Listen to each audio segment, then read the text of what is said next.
Let's get to the trader rundown now with pro trader Joe Tigay of Equity Armor Investments. Joe, how much is the high price of oil hurting the stock market? Yeah, so we think about oil when it's cheap and how that actually puts money back into people's pockets.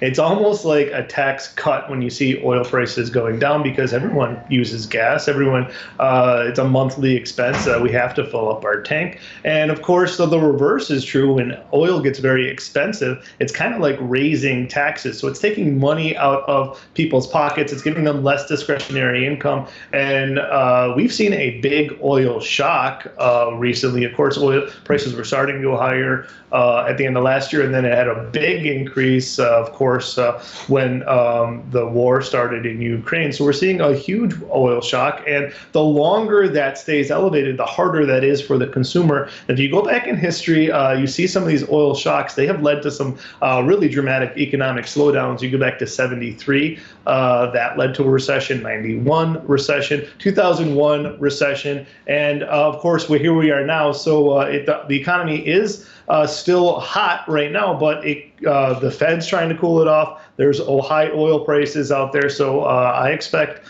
pain ahead for more than one reason. Will oil continue to remain stubbornly high? Well, that remains to be seen. Hopefully it does not. But it's already into the third month now.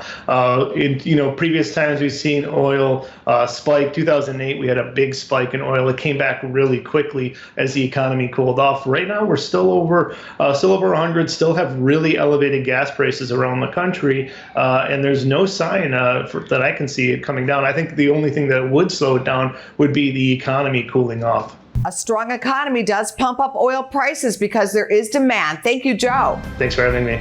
Go to businessfirstam.com for where to see our show on TV.